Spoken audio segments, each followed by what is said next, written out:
At ayan naman si Juliet. Ang aalis, babalik po kalapati. Aalis ng panandalian, mabalik ng pang matagalan. Yan si Juliet ang kaununahan kong kalapati. Bagamat hindi ko alam kanyang linyada, pero sa palagay ko meron itong kagandahang klase. At ipakikita ko sa inyo ang kanyang mata at saka yung kanyang paa. Ayan. Ayan ang kanyang mata. Ayan. Ayan ang kanyang mata. Tapos ang kanyang paa.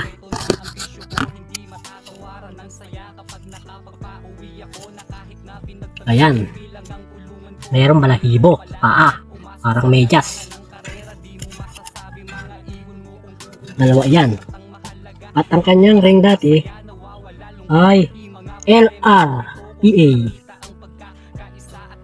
Yun lang. LRPA. Ito ayan ang ring niya kulay blue. Hindi ko pa muna siya pinaparisan dahil siya ay kinukondisyon ko muna. Pinapataba ko muna siya ng maayos. Magamat siya ay talagang asawang-asawa na kung baga sa babae. Talagang kahit kamay ko binabarokbok niya kahit siya babae. Si Juliet.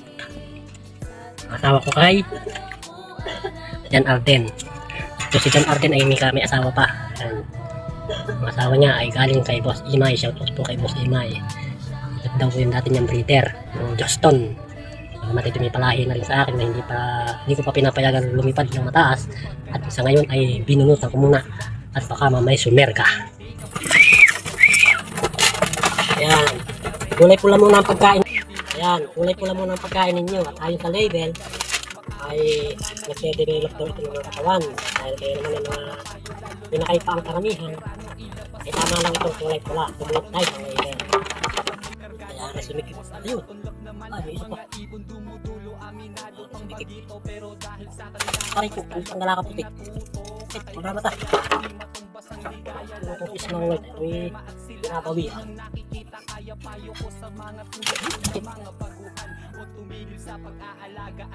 Ang Queenie, ang aking isang sa pinakamabilis kong kalapat. Kaya nga.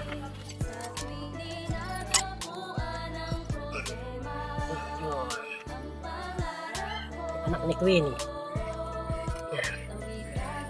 Ito nga pala si Queenie. Ito nga pala si Queenie. Ang aking alagang magandang babae. Simple lang pero